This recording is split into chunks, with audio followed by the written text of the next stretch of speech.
Be ready. 5 seconds.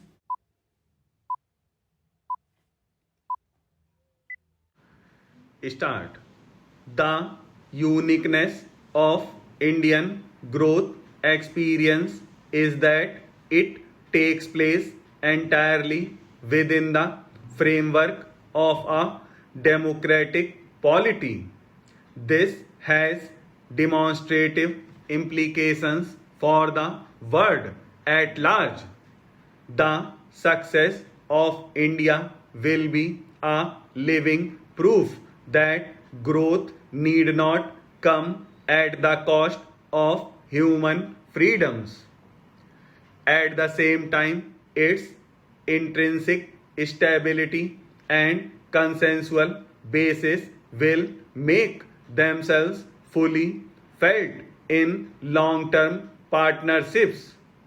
Many of you probably know the diversity and the complexity of a country of 1 billion people that India is.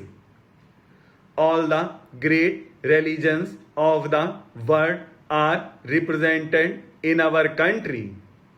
We have 150 million citizens who practice the faith of Islam, and I say it with some pride about their patriotism that not one of them has joined the ranks of these gangs like Al Qaeda or other terrorist activities. Our track record on cooperation with the United States, even within the last year that our government has been in office, clearly conveys a determination to raise both its quality, content, and scope. We have completed the next steps in strategic partnership. We have established energy and economic dialogues at the very high cabinet levels, put in place an intellectual property rights regime and investment policies that encourage business.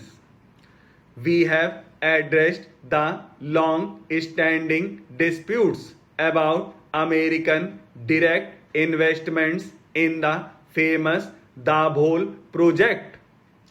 We have recently concluded with the United States an open skies agreement. We have expanded our defense cooperation with a new framework and worked very closely with the US on tsunami relief operations last year. These achievements give us the confidence to now tackle the more ambitious agenda that we have before us. India has consistently sought to ensure that global institutions and agreements are perceived to be fair and equitable. At a time when global challenges like terrorism, weapons of mass destruction, proliferation, environment, or health have become more complex. It is vital that global mechanisms have the necessary capability and credibility to respond. In matters relating to terrorism, we recognize that it is a global phenomenon. We ourselves have suffered grievously at the hands of these terrorist gangs for more than 15 years. We therefore understand the pains and suffering of the American people or the citizens of London when terror afflicts them. We recognize all civilized societies have an obligation to work together to deal with this phenomenon. I feel greatly honored and privileged to be present here today as we mark the opening of a new page in the history of this blessed country of Afghanistan.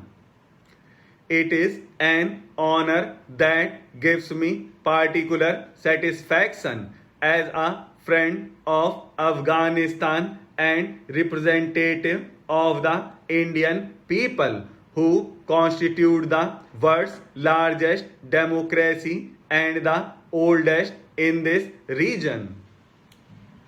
Today, as Baba-e Millat lays the foundation stone of the Parliament of the Islamic Republic of Afghanistan, the roots of a plant are being laid that will, through your nurturing and care, grow into a sturdy Panja Chinar of democracy.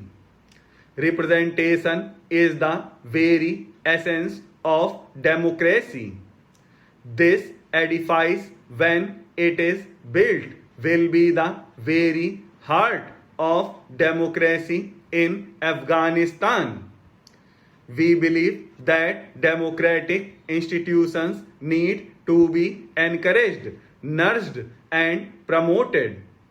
We also believe that they should develop and evolve in accordance with the culture, values, and native genius of each country. We are partnering other democracies through the Global Democracy Initiative and have contributed $10 million to the UN Democracy Fund to be used to promote institutions based on the eternal values of liberty, equality, and fraternity.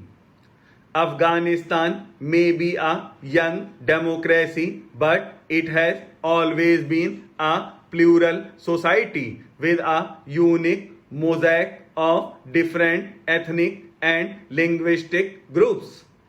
The Afghan people have a tradition of democratic discourse through institutions like the Loya Jirgas. The practice of consensual decision making in Afghanistan is centuries old. We have seen the affirmation of this democratic culture through the successful conclusion of both the emergency Loya Jigra and the constitutional Loya Jigra.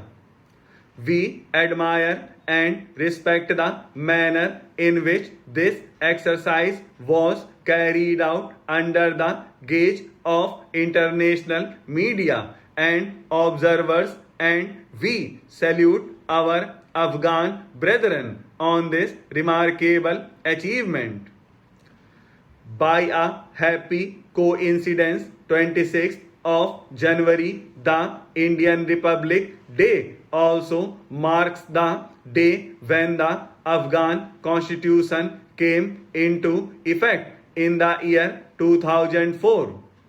Democracy grows in open societies, but open societies, whether old or young, are equally threatened today by the rise of global terrorism. In fact, the open culture of our societies makes us all the more vulnerable. Globalization has made the world interconnected and interdependent. To deal effectively with global terrorism, democracies need to work together. Afghanistan has a unique position in this alliance of democracies that are fighting this menace. we are ready to work with the government and people of Afghanistan to ensure that Afghanistan will never again be hostage to or become a haven for terrorists. The real test of a functioning democracy does not lie within the pages of the Constitution. That will lie in the august house.